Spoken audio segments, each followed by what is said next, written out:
नगर अध्यक्ष स्वर्गीय रंजीत भाई जी वासनिक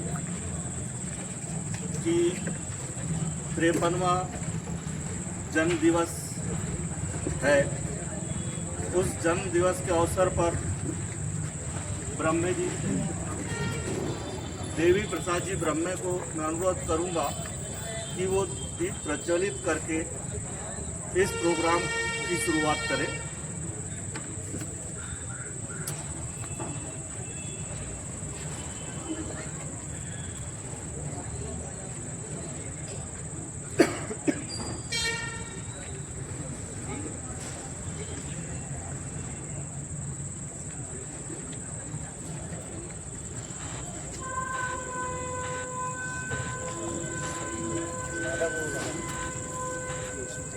नहीं वो खराब करता है।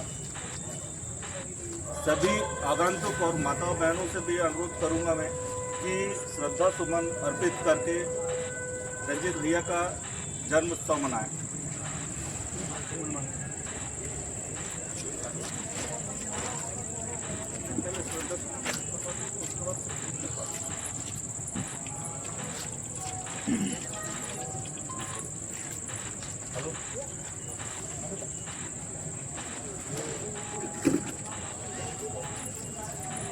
रंजीत भैया अमर रहे, अमर रहे, अमर रहे, रंजीत भैया अमर रहे, अमर रहे, अमर रहे, रंजीत भैया अमर रहे, अमर रहे, अमर रहे।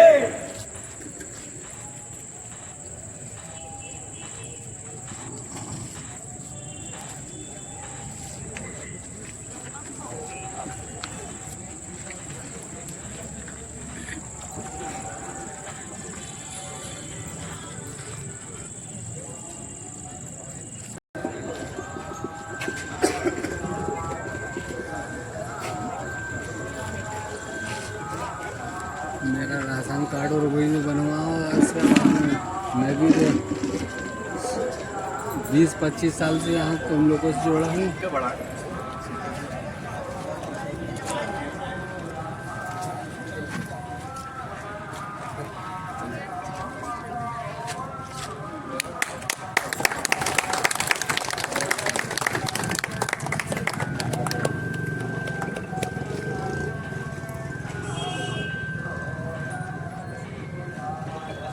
थोड़ा सा टुकड़ा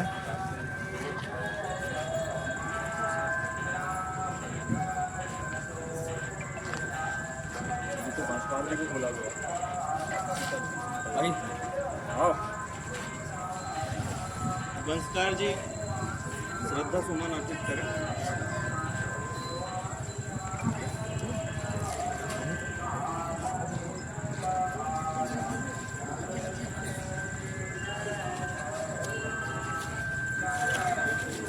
हमारे लाडले नेता रंजीत भैया दाऊ वासनिक जी के इस विकास पूर्ति काल में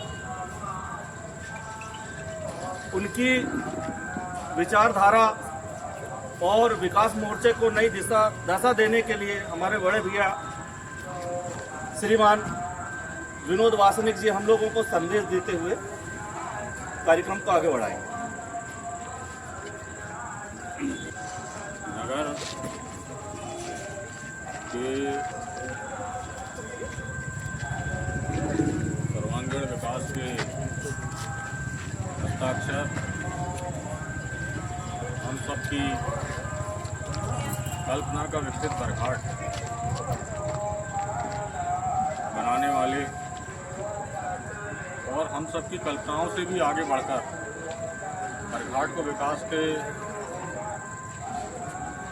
नए सोपानों तक पहुंचाने वाले अनुज रंजीत वासनिक के विकास के कामों से, उनकी सेवा से, उनकी शुश्रूषा से जुड़े यहाँ पर जो आत्मीयजन उपस्थित हैं, उन सबको मैं रंजीत वासनिक जी की जयंती के अवसर पर बहुत प्रणाम करता हूँ। बहुत धन्यवाद। धन्यवाद देता हूँ, क्योंकि यूँ तो प्रत्येक जन्मे व्यक्ति का जन्म दिवस आता है, उसका बर्थडे सेलिब्रेशन होता है, लेकिन रंजीत वासनिक जी जैसे लोग लाखों में एक होते हैं, अत्यंत विरलतम होते हैं, जो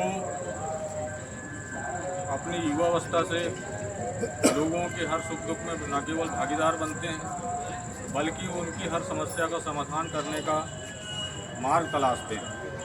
और जब उनको किसी महत्वपूर्ण पद में आसीन होने का अवसर मिलता है, किसी निकाय में कि अध्यक्ष पद में या किसी निकाय का नेतृत्व करने का अवसर मिलता है, तो वो विकास की ऐसी गंगा प्रवाहित कर सरोवर हो जाते हैं। आप सबने देखा कि जो उनके 5 साल के अध्यक्षीय कार्यकाल में बरघाट ने विकास के हर क्षेत्र में सोपानों को स्पर्श किया, विकास के उत्तुंग शिखरों पर बरघाट पहुंचा, ऐसा पिछले 25 सालों में नहीं हुआ। और ये उसी की परिणति है कि पुनः जब वो उनका मोर्चा जब चुनाव में यहाँ पर खड़ा हुआ, तो सबसे ज़्यादा पार्षद उनके बड़े बड़े राष्ट्रीय दलों के प्रत्याशियों के होने के बाद भी उनके पार्षद जीते, उनके पार्षद एक 2 वोटों से रह गए। ये उनकी लोकप्रियता पे, उनके विकास कार्यों पे और उन्होंने जो बरघाट का चतुर्दिक विकास किया, उस पर यहाँ के मतदाताओं की, जागरूक मतदाताओं की भर थी। आगे उनके और बहुत सारे सपने थे, बरघाट के स्वर्णिम विकास के सपने थे, कुछ अधूरे काम और रह गए थे, कुछ बड़े काम रह गए थे, जो अगले सेवा काल में वो पूरा करना चाहते थे, अध्यक्षीय काल में, अगले अध्यक्षीय काल में पूरा करना चाहते थे। लेकिन दुर्योग से उनको ऐसा अवसर नहीं मिला और वो उन्हीं कामों को करते करते कई बाधाओं, कई दिक्कतों, कई परेशानियों का सामना करते करते जो है कई लोगों के षड्यंत्रों के शिकार हो गए। निश्चित रूप से कोई भी ऐसा व्यक्ति जब इस तरह से लोगों की कल्पनाओं से परे जाके, कल्पनाओं से आगे जाके जो विकास को लेके हैं काम करेगा, तो जो विघ्न संतोषी लोग उसको कैसे सहन कर सकते हैं, उसको कैसे बर्दाश्त कर सकते हैं। तो एक सामान्य मनोविज्ञान की बात है। कोई भी ऐसा व्यक्ति, उनके अलावा और भी कोई भी ऐसा व्यक्ति जब कोई ऐसा काम करेगा, तो विघ्न संतोषी लोग जो हैं कैसे शांत रह सकते हैं। उन्होंने कई झूठी शिकायतें की, झूठे षड्यंत्र किए, उनको झूठा फंसाने की कोशिश की और सब लोग एक हो गए। जो कभी एक नहीं हो सकते थे, उनके विरोध में उनको रोकने के लिए ये इसके हम सब प्रत्यक्ष गवाह हैं। आप सब इन सब चीज़ों को जानते मानते हैं और उन्हीं के षड्यंत्रों के चलते उनको असमय ही मृत्यु का वर्ण करना पड़ा। और नहीं तो वो ऐसा व्यक्ति था कि कम से कम अपने वो बरघाट के नागरिकों की अगले 3 दशकों तक सेवा करते, कम से कम अगले 3 दशकों तक सेवा करते। बीच में ही उनको हमसे बिछड़ के हमेशा के लिए जाना पड़ा, उनका महाप्रयाण हो गया और किस तरह से हुआ, किन परिस्थितियों में हुआ, वो उसके भी सब आप लोग साक्षी हैं। मैं आप लोगों से निवेदन करना चाहूँगा, ये कोई उद्बोधन और संबोधन और भाषण का अवसर नहीं है। जो उनके अधूरे काम, जो अधूरा संकल्प है, बस स्टैंड जिस स्थिति में वो छोड़ के गए थे उसी स्थिति में आज भी पड़ा था। शमशान जो बरघाट का था, जिसके सौंदर्यीकरण के लिए उन्होंने संकल्प लिया था और इतना बढ़िया वो श्रद्धांजलि भवन उन्होंने बनाया था, जो पूरे सिवनी जिले में कहीं नहीं दिखाई देता। बहुत सारे लोगों के फुनल्स में, अंत्येष्टि में, सिवनी जिले में, जिला मुख्यालय में और सिवनी जिले के विभिन्न स्थानों में, जिले के बाहर भी हम लोगों का आप सबका आना जाना होता है। वो उनकी कितनी दूरगामी सोच का पंचायत था, उसमें एक बोरी सीमेंट का प्लास्टर भी नहीं हुआ। जिस स्थिति में वो छोड़ के गए थे, एक ईंट भी नहीं जुड़ी, और जो वहाँ पे गिट्टी रखी थी वो भी चोरी हो गई। तो मतलब वो जो करना चाहते थे उनका उसमें कोई इंडिविजुअल इंटरेस्ट नहीं था, उनकी उसमें कोई व्यक्तिगत रुचि नहीं थी। वो बरघाट के लोगों की सुविधा के लिए और बरघाट के लोगों के गौरव के लिए सारे विकास कार्य करने के लिए मन प्राण से जुटे हुए थे। तो और उनकी ये कल्पना थी, उनका ये सपना था कि जब भी कोई बरघाट वासियों का रिश्तेदार, नातेदार, दोस्त, भाई, परिचित जब बरघाट अपने दोस्तों से, परिजनों से मिलने के लिए आए, वो बरघाट प्रवास करे, तो हमारे बरघाट के लोग, बरघाट के नागरिक खुशी खुशी गौरवान्वित होके उसको बोलें कि देखो चलो हमारा राजीव गांधी स्टेडियम देख लो कितना बड़ा है, हमारी कॉलेज की रोड देख लो कितनी बड़ी है, हमारी सब्जी मंडी का परिसर देख लो कितना बड़ा है, हमारा नया बस स्टैंड का ये जो 3 एकड़ में बना विशाल 3 एकड़ का परिसर देख लो, ऐसा पूरे मध्य प्रदेश के किसी भी तहसील मुख्यालय में नहीं है, कहीं देखने नहीं मिलेगा और बहुत से जिला मुख्यालयों में भी नहीं है। आप बालाघाट जिला मुख्यालय में चले जाओगे तो इतना बड़ा बस स्टैंड का परिसर है क्या? नहीं है। मंडला में नहीं है, नरसिंहपुर में नहीं है, छिंदवाड़ा में नहीं है, सीधी में नहीं है, कहीं नहीं। तो उनकी कितनी बड़ी सोच थी। आप कह सकते थे कि चलो हमारे यहाँ का शमशान देखो कितना सुंदर है, हमारे यहाँ का नया मवेशी बाजार देखो 10 एकड़ में बना है, कितना विशाल, कितना विस्तृत है। क्या उनकी कल्पना थी? बरघाट को किस रूप में ले जाना चाहते थे? जो बड़े बड़े नगरों में जो विकास नहीं हो पाते, तो हमारे छोटे से नगर में उनके सपनों के कारण, उनकी योजनाओं के कारण, उनके विचारों के कारण सारी चीज़ें मूर्त रूप ले रही थी। लेकिन षड्यंत्रकारियों का षड्यंत्र या नीति को जो भी मंजूर रहा होगा, कुछ और मंजूर रहा होगा, मैं सब आप लोगों से इस महत्वपूर्ण अवसर पर आप लोगों से यही निवेदन करना चाहूँगा कि आप सब लोग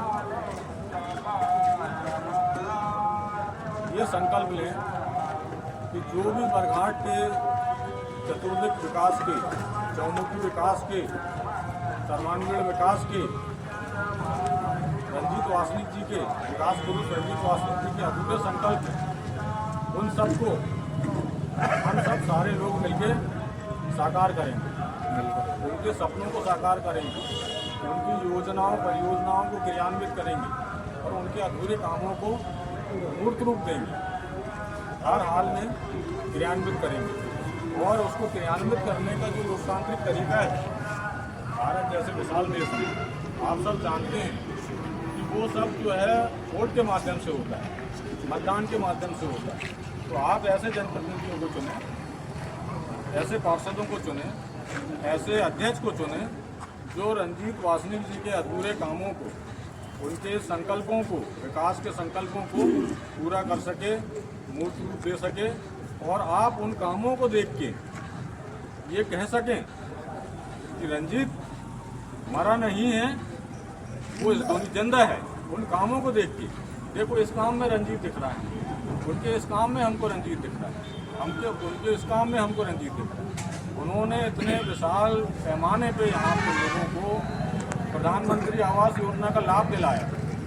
लोगों के जो कच्चे मकान थे, जो हर कच्चे गरीबी रेखा से नीचे लोग जीवन यापन करते हैं, उनको रंजीत भाई ने लाभान्वित किया। जो रोज़ मजदूरी करते हैं उनको रंजीत भाई ने आवास योजना से लाभान्वित किया।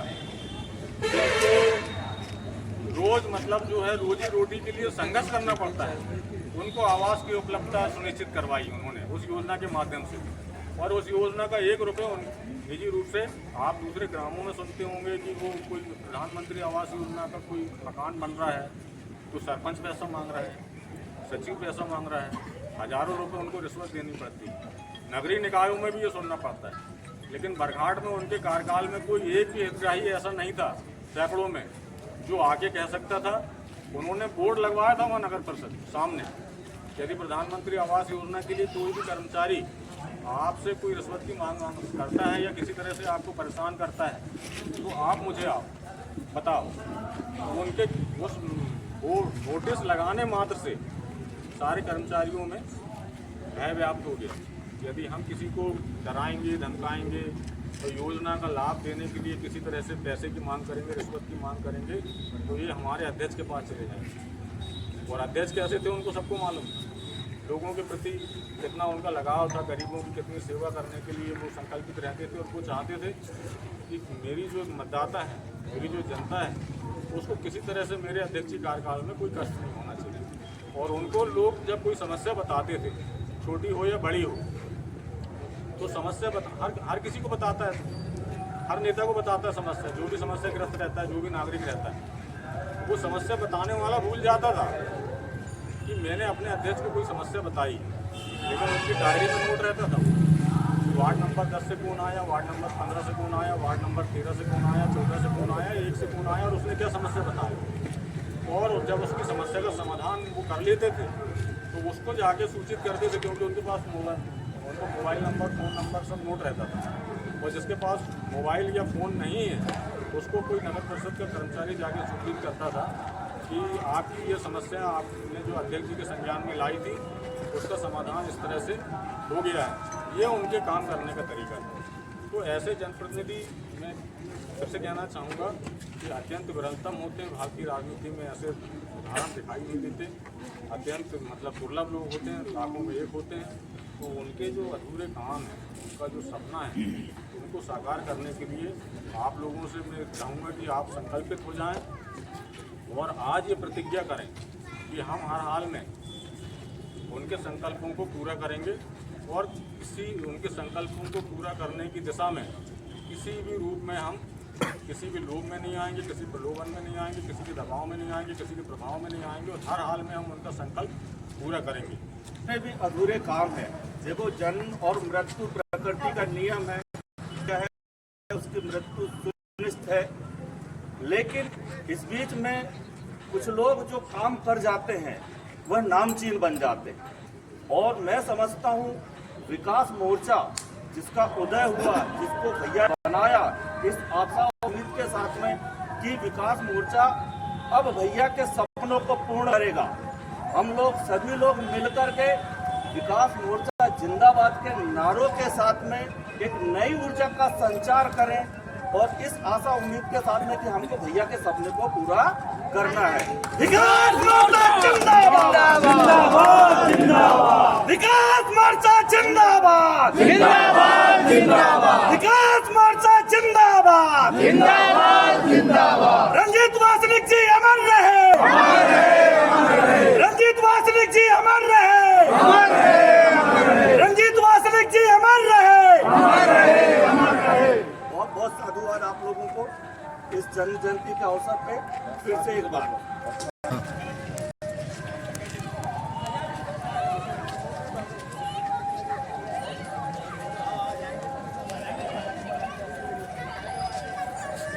उनका व्यवहार हमारे साथ जुड़ा है, उनका परिवार हमारे साथ जुड़ा है और हम सब एक साथ जुड़े हुए हैं। जब हम सब एक साथ जुड़े हैं तो चिंता किसी बात की नहीं है।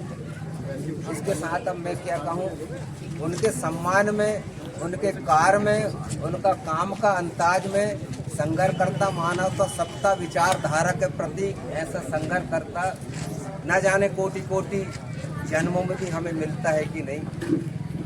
ऐसे एक जाबाज इंसान के लिए और उनके काम के लिए अभी आपने सुना हमने वासनिक को, तो हम सब इस काम को आगे बढ़ा के अपन सब मिल के करेंगे।